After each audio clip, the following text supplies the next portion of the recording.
Hello बच्चों, आज मैं फिजिक्स का lecture unit and dimension start करने जा रहा हूँ, जिसमें मैंने बताया था application of the dimensional formula का। Application of the dimensional formula आप लोगों ने प्रैक्टिस कर रखी होगी कि हमने बताया था कि डायमेंशन पहले बनाइए 25 के आसपास डायमेंशन, या मैंने आपसे ये भी कहा था एस.सी. वर्मा के आखिरी पार्ट में जो डायमेंशन दिए तो उनकी आप प्रैक्टिस बना लेना, थोड़ा आपको कॉन्फिडेंस आ जाएगा। अब हम बात करते हैं application of the dimensional formula. तो पहले हमने बताया था ऑलरेडी चेक द करेक्टनेस। क्या बताया था? Check the correctness, check the correctness of formula. जैसे कोई फार्मूला अपन देखिए, जैसे देखिए अपने फार्मूला देखिए T equal to pi upon L.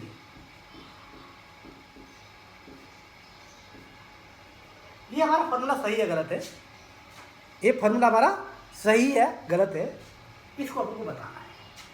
तो अपन देखेंगे डायमेंशन, इसका देखेंगे तो इसका कितना है m0 और t, और इधर 2 पाई हमारा कांस्टेंट होता है। कांस्टेंट हमारा डायमेंशनलेस क्वांटिटी होती है, कोई भी कांस्टेंट हमारी डायमेंशनलेस क्वांटिटी होती है।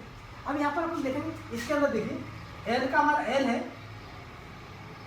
और g का हमारा कितना है LT-2, एसेंशियल रेडियोग्राफी है। तो इसको अपन देखेंगे ये हमारा t² हो जाएगा। तो t² ये डायमेंशन, ये हमारी डायमेंशन है, तो इसका मैथमेटिकल देखो तो हमारा t आएगा।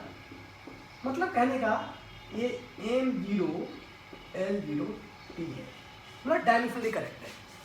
LHS और RHS का जब देखा तो दोनों डायमेंशनली करेक्ट है। ये हमारा डायमेंशनली, ये तो चेक दी करेक्टनेस। तो चेक दी करेक्टनेस, अपने डायमेंशन को करेक्टनेस चेक किया कि डायमेंशनली हमारा करेक्ट है। जैसे हमने एक, मैंने दूसरा एग्जांपल देखिए, मैंने बताया था b = u + at, मैं बता चुका था पिछले एग्जांपल में। एक जो है देखिए s = ut + ½ at²। ut plus, इसको अपन क्या करेंगे कि मैथमेटिकली, क्योंकि मैथमेटिकली डायमेंशनल, मैथमेटिकली जो कांस्टेंट है वो डायमेंशनलेस हो, इसलिए अपन उसको डायमेंशनली कंसिडरेशन करें। जैसे हमने क्या, जैसे हम देखते हैं x1 + x2 + x3 + x4, ये सारे x1 x2 डायमेंशन सेम है, तो डायमेंशनली इक्वल है ना।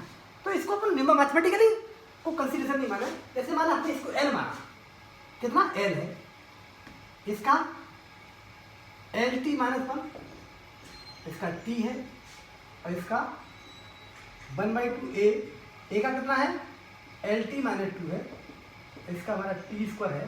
तो आप देखिए तो इसका डायमेंशन l है और ये l/2 है, तो ये डायमेंशन हमारा आप l ही कहें, क्योंकि डायमेंशनली हमारे LHS और डायमेंशनल हमारे इक्वल है, तो डायमेंशनल फार्मूला है। ओके, ये हमारे आफ्टर, तो हमारे इसको कहते हैं check the correctness, check the correctness, है ना। तो जैसे मैंने आपको बताया डायमेंशनली कि LHS में RHS में डायमेंशनल कोई मैथमेटिकल रिलेशन होती है, तो फिजिक्स में कोई मैथमेटिकल रिलेशन होती है, तो डायमेंशनली करेक्टनेस तो पहला फंडा होता ही है।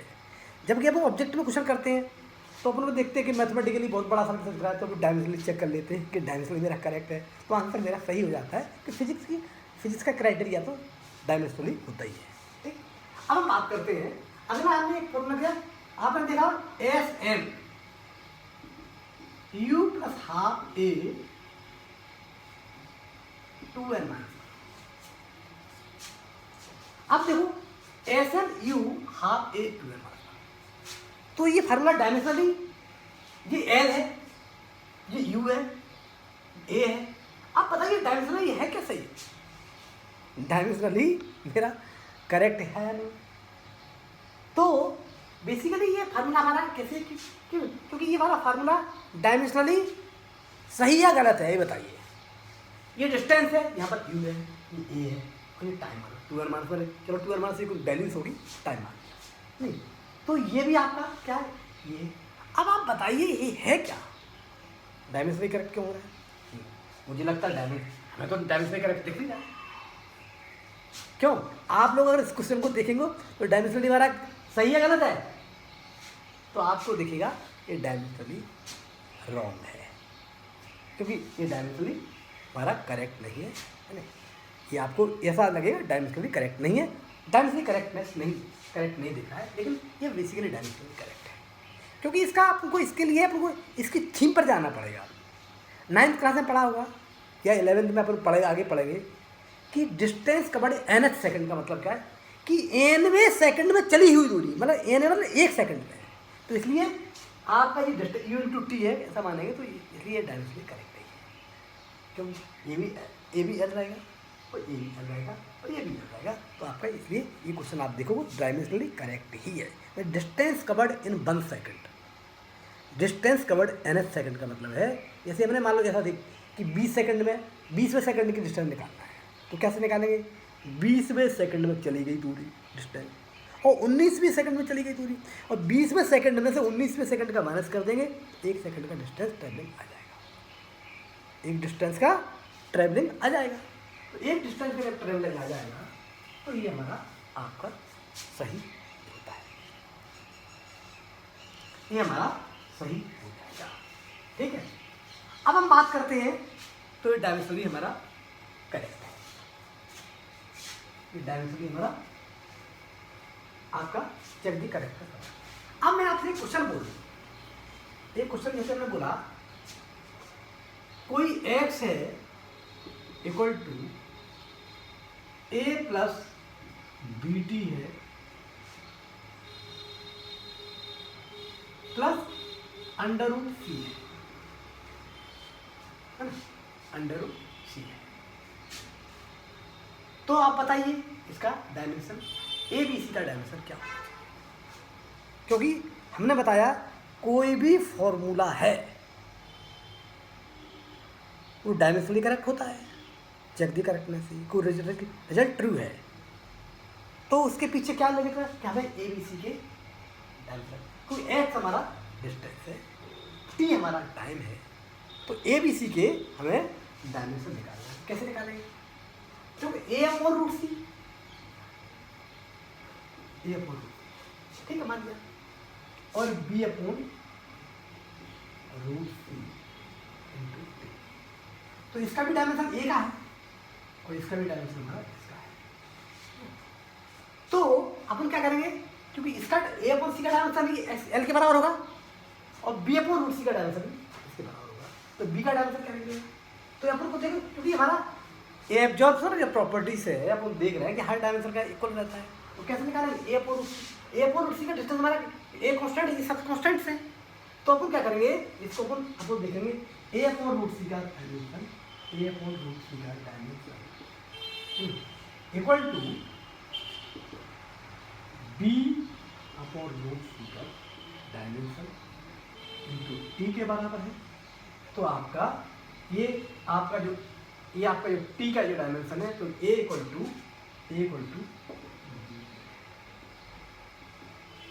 ए के बराबर डेसिमल दिख रहा है, ए के बराबर टी आएंगे, क्यों करो या ना करो, A equal to B T, A upon B T का है, तो मतलब क्या अपन कह सकते हैं ए का, तो ए का डायमेंशन कितना है? ए अपॉन रूट सी का डायमेंशन हमारा क्या है? एल है, और इसका कितना? इसका भी डायमेंशन हमारा एल है, दोनों का डायमेंशन एल है। तो क्या कहेंगे ए का, अगर अपन ने देखा ए का डायमेंशन हमारा कितना है, ए का डायमेंशन मेरा है एल रूट सी और बी का डायमेंशन भी एल रूट सी, तो कितना निकलेगा?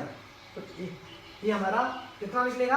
हमारा ए अपने यहाँ पर निकल गया, तो ए का ए इक्वल टू बी टी है, ए इक्वल टू बी टी है, ए इक्वल टू बी टी है, तो ए इक्वल टू बी टी है, तो आपका तो ए, इसके बारे में अपन ए और बी के डायमेंशन बता सकते हैं क्या? क्यों? इसके बीच में इसके डायमेंशन बता सकते हैं क्या? ए का एल रूट सी हो, तो इसमें अपना इसमें डायमेंशन क्या होना चाहिए? बस ये रिलेशन बता सकते हैं कि ए अपॉन बी का डायमीटर टी के बराबर है। ए अपॉन बी का डायमेंशन इसके इक्वल है, टी के इक्वल है, ये बता देंगे, है ना। बट सी का डायमेंशन नहीं निकाल सकते, सी का डायमेंशन नहीं निकाला जा सकता है। तो ये यहाँ पर एक प्रॉब्लम क्या है, ए अपॉन बी को टी है, तो क्वेश्चन ए अपॉन बी है, बट हम रूट सी का डायमेंशन, ए का डायमेंशन निकाल सकते हैं ना बी का डायमेंशन निकाल सकते हैं ना। तो ये हमारी आपकी ये चीजें आपके आगे, ठीक है। अब हम बात करते हैं, तो ये इस तरीके से एक प्रॉब्लम को हमने थोड़ा सा हल्का सा बताया था। अब हम बात करते हैं कि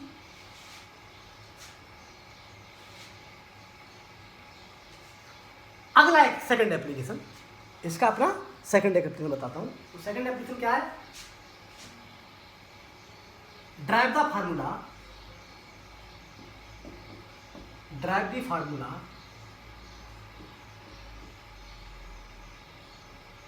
बाय डायमेंशनल मेथड।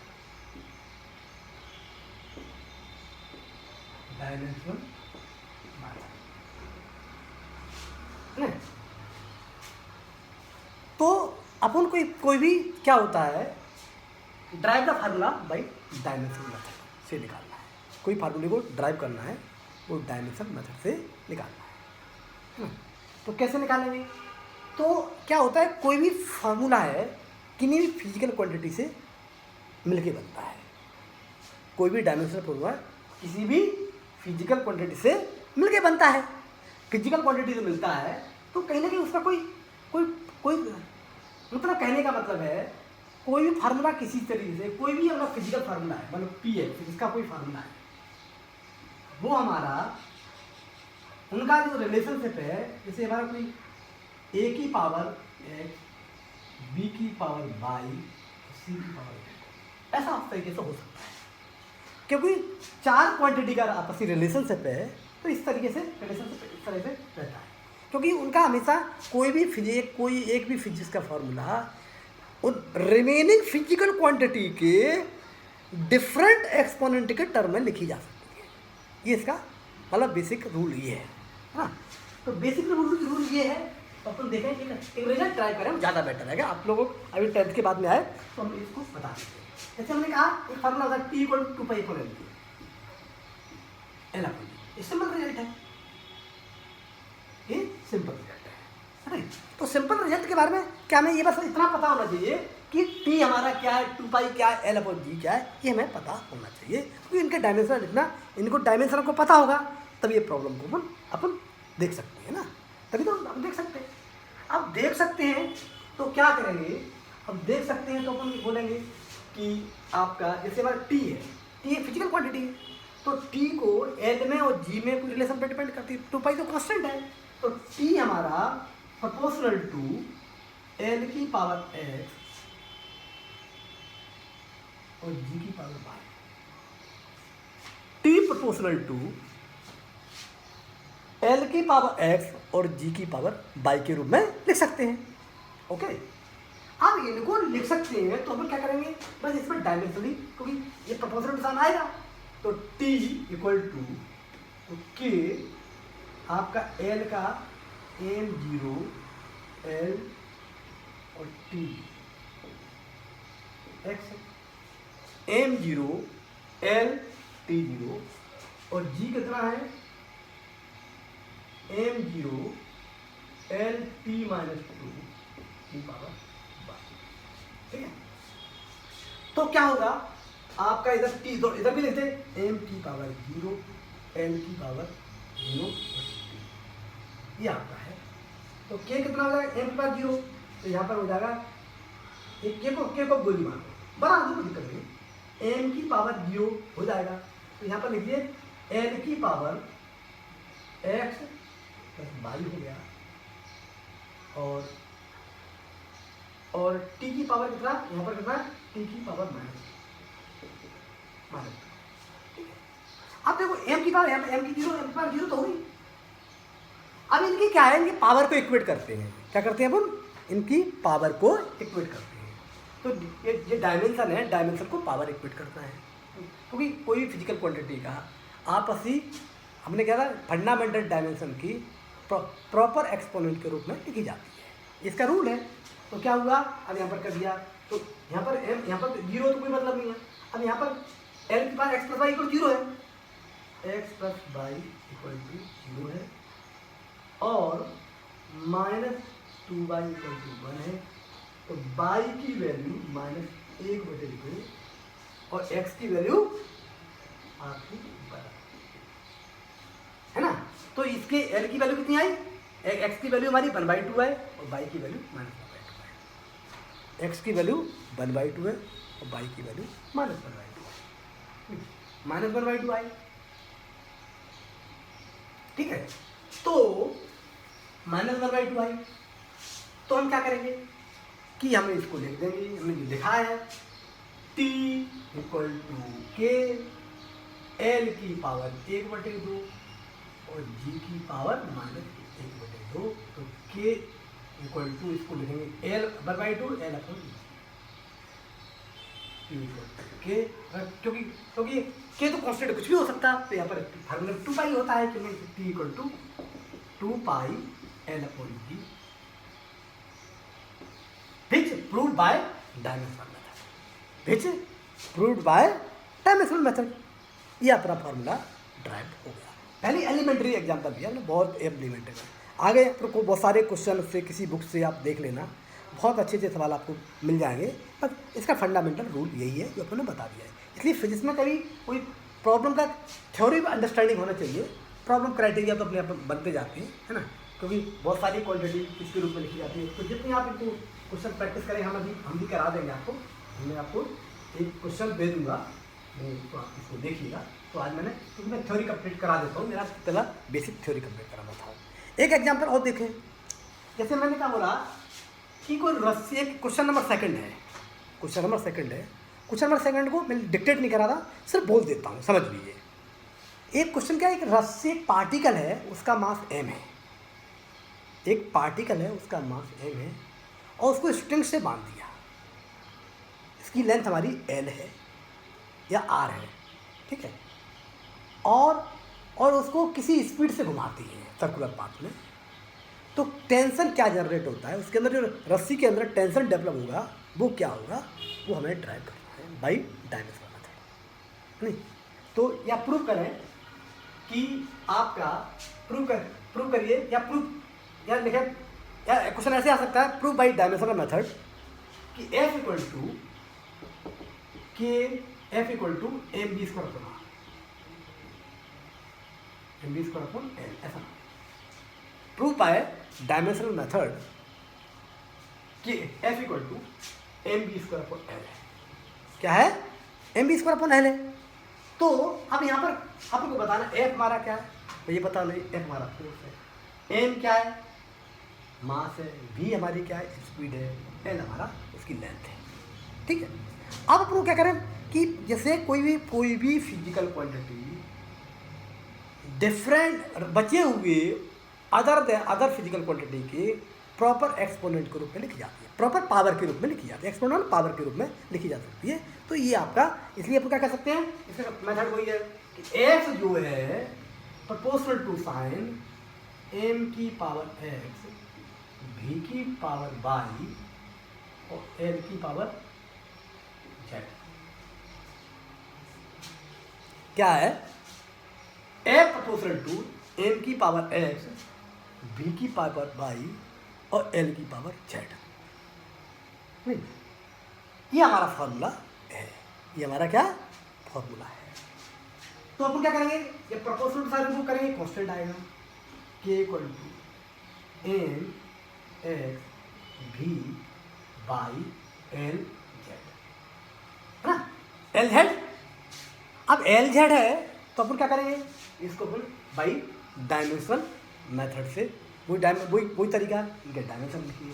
पहले अपन देखिए f का डायमेंशन क्या है, m l t माइनस, है ना, और m तो m ही है और v का कितना है LT माइनस 2 है, तो LT माइनस 1 है ना, और L का L है। तो यहाँ क्या लिख देंगे, यहाँ लिख देंगे k m की power x m L t minus 2 की पावर y और L की पावर z, L की पावर z। तो क्या करेंगे कि m की power x plus y, L की पावर y प्लस z और t की पावर माइनस 2y, ये है ना। और इधर देखिए, इधर कितना है m L t माइनस 2 है, इधर कितना है m L 2 माइनस 2 है। तो अब अपन ये फॉर्मूला को इसको ड्राइव करने जा रहे हैं, नहीं ये अपन इसको थोड़ा सा ड्राइव कर देते हैं। सॉरी, अपन को क्या करना है, एक्स वाई जेड की जो अपने वेरिएबल्स हैं, ये पावर में एक्सपोनेंट है वो वेरिएबल है, उनकी वैल्यू हमें निकालना है ना। तो उनकी वैल्यू निकाल लेंगे और वही हमारा एक रिलेशनशिप डेवलप हो जाएगा। तो ये फॉर्मूला आपका बन जाएगा। तो कैसे निकालेंगे, अब यहाँ पर अपने पास जगह ले ली, मैं इस जगह को यहाँ इस्तेमाल कर लेता हूँ, इस जगह का इस्तेमाल कर लेता हूँ, ये आपको दिख रहा होगा यहाँ पर सामने। तो देखिए अब हम क्या करेंगे कि हमारा इक्वेट करेंगे एक्स प्लस वाई, यहाँ पर वन है, x plus Y equal to 1, x plus Y equal to 1 और y plus z equal to आपका 1 है और minus 2y equal to minus. तो वाई की वैल्यू कितनी आई, 3 इक्वेशन लिख दी, वेरिएबल से वेरिएबल को इक्वेट किया, यहाँ लिखा पावर इक्वेशन, क्या लिख दिए, क्या लिखा पावर इक्वेशन।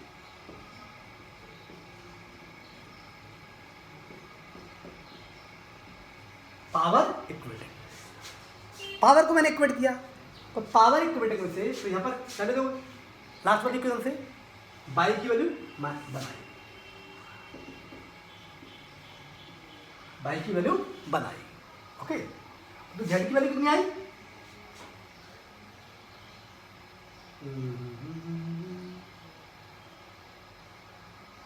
गलत यहाँ पर नहीं, एम तो ठीक है, यहाँ मैंने गलत कर दिया, यहाँ थोड़ा सा देखिए, एम की power x L T minus, ये अब यहाँ पर कुछ नहीं आएगा, बेसिकली गलत कर दिया तो हमने, एम की पावर एक्स आया और ये तो ठीक है, वाई प्लस जेड तो ठीक है, और माइनस 1 2y इक्वल टू आपका ठीक है, 2y कितना ये लिख देगा, माइनस हमारा बाई आएगा, माइनस हमारा कितना आएगा बाई आएगा, ओके ये गलत कर दिया। तो यहाँ का क्वेश्चन क्या है, यहाँ देखिए, यहाँ क्वेश्चन को जरा करेक्ट कर लेते हैं, एक्स इक्वल टू 1 है,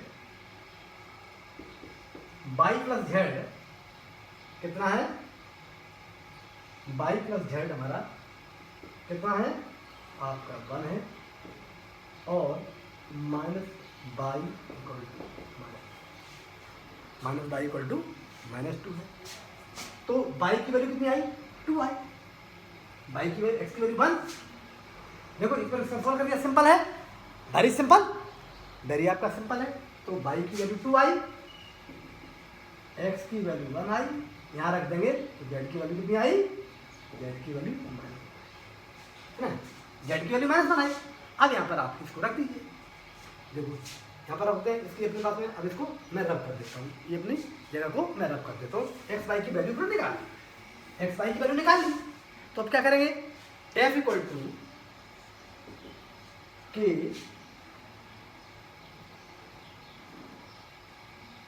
एम 1 और बाई ये बी की पावर 2 और एल की पावर माइनस 1, तो क्या रखेंगे के एम बी और के हमारा 1 मान लीजिए, क्योंकि हमारा प्रूव करना था इसलिए के इक्वल टू 1 मान लिया, और के को लिखा भी रहा तो कोई भी दिक्कत नहीं, तो भी आपकी कोई दिक्कत नहीं है, हमारा डायमेंशनली करेक्ट हो गया है नहीं। तो ये हमने आपको ये बता दिया, ये आपका सही एक क्वेश्चन मैंने दूसरा एग्जाम्पल भी करा दिया। ठीक है। तो भाई डायमेंशनल मेथड से कितनी भी फिजिकल क्वांटिटी है तो उनको डायमेंशनल करेक्शन देख लो। नहीं जनरली क्या होता है, जैसे एम के टर्म में ज़्यादा आती है ना, तो एम के टर्म में तो ये 3 वेरिएबल के साथ कनेक्शन मानते रहिए, 3 वेरिएबल का 4 वेरिएबल क्वांटिटी का ज़्यादा से ज़्यादा मानते हैं। लेकिन कभी कोई और वेरिएबल ज़्यादा आ गए, जैसे और फंडामेंटल क्वांटिटी आ गई तो बढ़ भी सकता है ना। तो ये ठीक है। अब इसका है नहीं, ये हमारा आपका ये चीज़ें मैंने इन्फॉर्मेशन कांस्टेंट इन्फॉर्मेशन नहीं देता, ध्यान रखिए dimension formula know give constant information. अब अगला एक application third, application number third, वो क्या है, वो हमारी है एप्लीकेशन थर्ड में आपका है क्या है, सुनिए एप्लीकेशन थर्ड में क्या है, एप्लीकेशन थर्ड में हमारा ये है, एप्लीकेशन थर्ड में हमारा क्या है, एप्लीकेशन में यूनिट कन्वर्टर, यूनिट कन्वर्टर,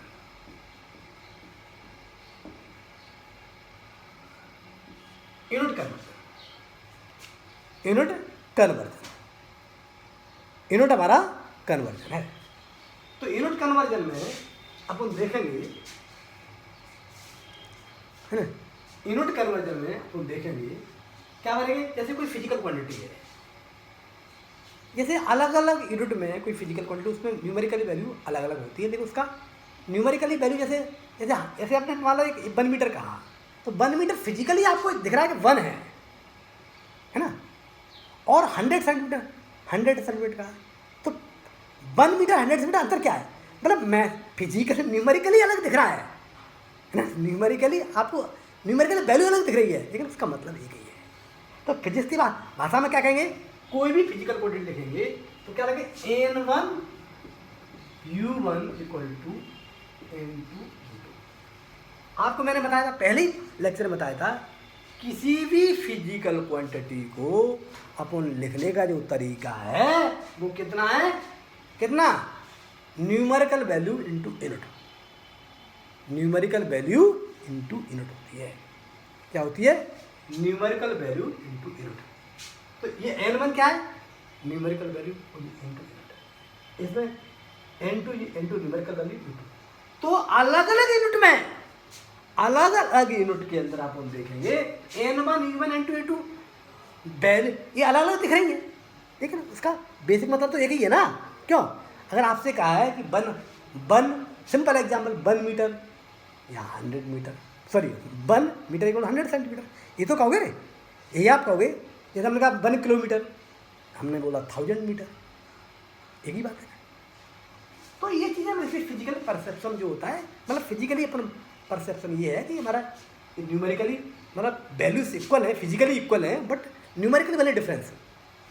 तो न्यूमेरिकली अपन ना जाए तो इसकी N1 यहाँ पर U1 कितना है, U1 की यूनिट है, यूनिट को जनरल क्या करेंगे, M1 की पावर A, L1 की पावर B और T1 की पावर C।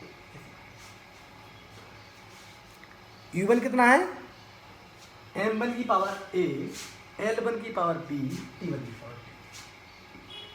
U2 कितना है, M2 की पावर A, L2 की पावर B, T2 की पावर C। ये है ना।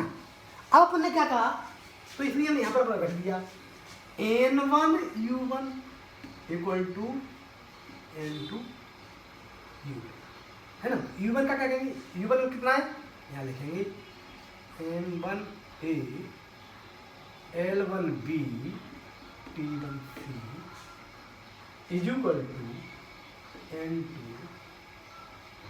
M2 की पावर A, L2 की पावर B, T2 की पावर C। ठीक है, अगर एक N1 क्या है, एक गिवन हो, अदर में निकालना है तो दूसरे यूनिट में तो N2 निकालना है, तो N2 की वैल्यू निकलेगी, N2 की वैल्यू निकलेगी, क्या निकलेगी, N1 M1 अपॉन M2 की पावर A और L1 अपॉन L2 की पावर B और T1 अपॉन T2 की पावर C। ये हमारा फॉर्मूला बन गया। इस फॉर्मूले को यूज कर सकते हैं, इस फॉर्मूले को हम यूज कर सकते हैं। ये हमारी आपकी आ गई, ओके। अब बात करते हैं इसका भी एक न्यूमेरिकल कराते हैं।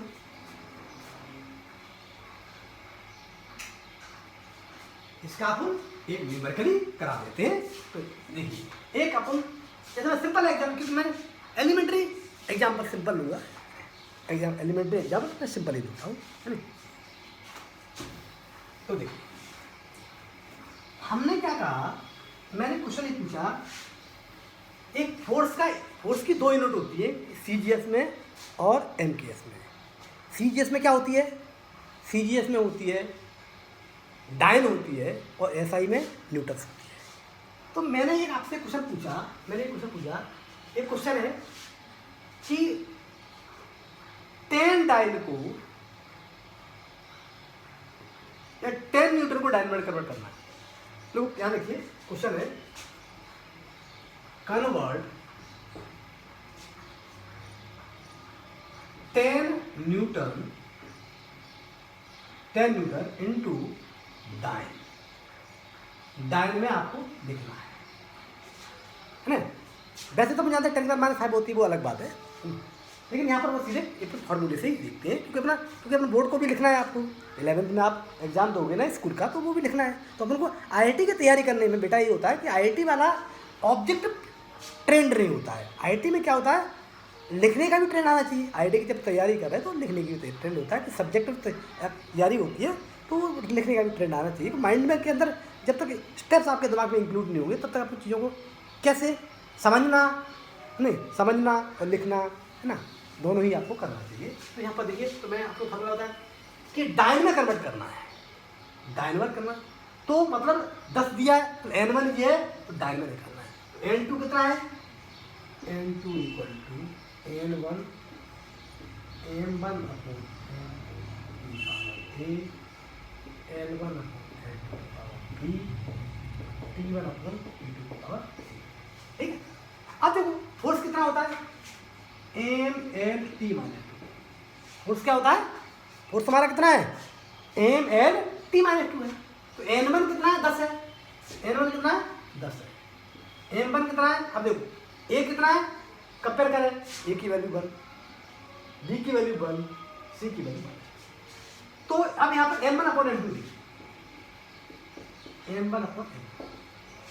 तो m1 हमारा जो पहले बना कितना काय में दिया था, ऐसा ही सिस्टम में दिया था। ऐसा ही सिस्टम है कि 1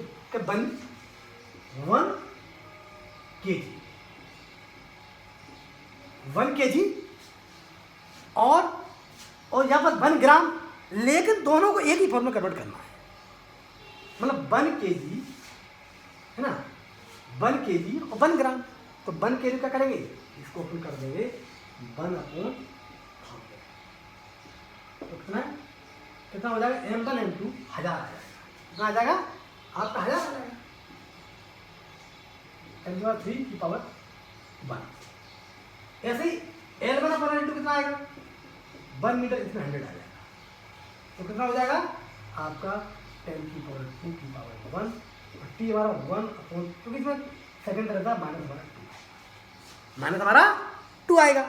तो -2 आया, तो इसको अपन देखिए, ये हमारा कितना है आपका, है ना, 10 है, मुझे कितना हो जाएगा 10 की पावर 3, डायरेक्ट अब ब्रैकेट में लिखिए, तो 10 की पावर 2, मतलब ये कितना हो जाएगा, ये 10 × 10 की पावर 5, मतलब ये 10 की पावर 6 डायन के बराबर होगा। मतलब कह देगा 10 न्यूटन की वैल्यू कितनी कर होगी, तो सीजीएस में 10 की पावर से डायन के अंदर लिखा जाएगा। ये इसका फिजिकली मतलब है।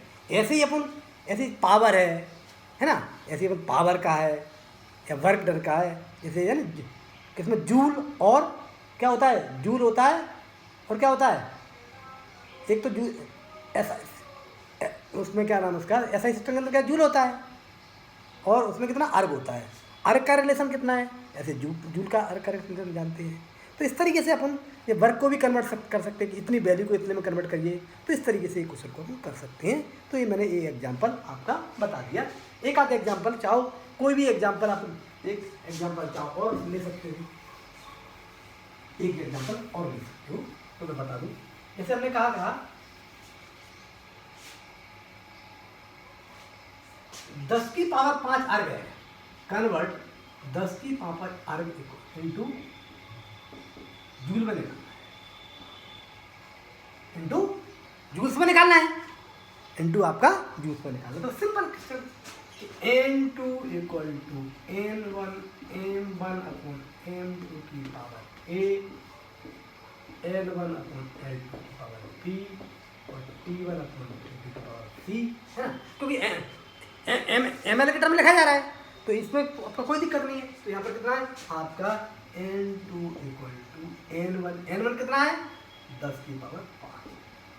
अब m1 कितना हो जाएगा, यहाँ पर कितना है m1 हमारा कितना है, ये अर्ग में था, अर्ग में कितना है ये हमारा कितना हो जाएगा, ये कितना हो जाएगा m1 कितना है, m1 हमारा मास है ना, तो ये मास हमारा अर्ग कितना है ग्राम में होगा, है ना, तो ग्राम और केजी, तो एक ही में कन्वर्ट करेंगे तो ये एक कितना है, ये ग्राम है और ये केजी है, तो केजी को अपन ये केजी करेंगे तो उसमें करेंगे तो ये कितना हो जाएगा 1/10 की पावर t, और ए बी सी कितना कितना होता है m l square t minus m l square t minus 2, ये वेक्टर का है। तो अब यहाँ पर देखेंगे 1/100 m की, ये कितना है आपका 10 क्यू है, l1/2 कितना है, ये मेरा है 1/100 है,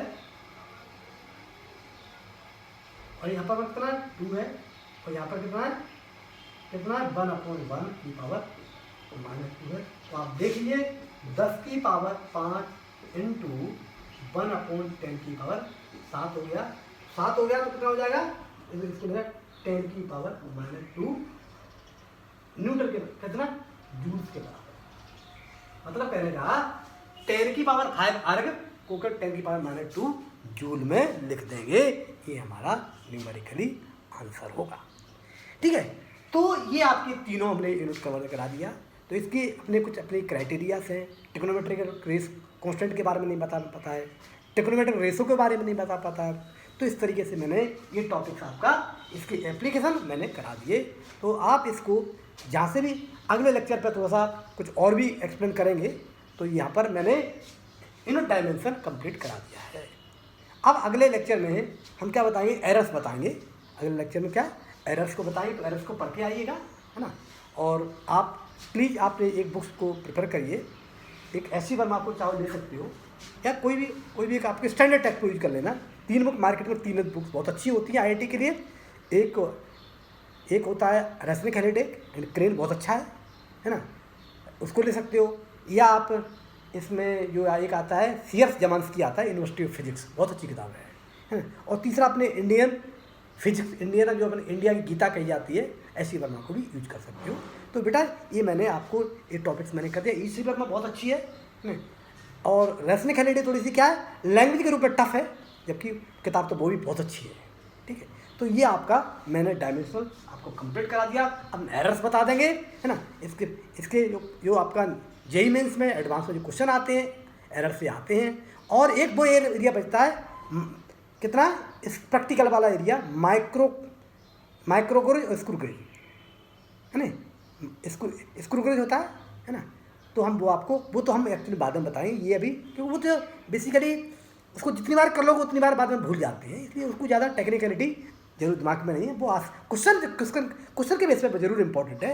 और अभी आपको एग्जाम देने में बहुत टाइम है, इसलिए उस पर आप नहीं जाएँ, है ना। वो अपना प्रैक्टिकली एक बार घर के मैं बता दूंगा उसको, उसके बाद में जब हम उसको भी बता देंगे कि आपको उसको क्या कि उसकी vernier scale, main scale, vernier scale, इसको बताना है, उसमें जो घूमता है कैसे रिलेशनशिप है ना, ये लिस्ट काउंट वगैरह क्या होते हैं, वो हम चीज़ें आपको एक्सप्लेन करते दिमाग में सेट करा देंगे, है ना। फिर आप एक्चुअली में उसको कहीं ना कहीं से कोई हम बता देंगे कि आप ऐसे ऐसे देखते रहो, तो हमेशा चलता रहेगा।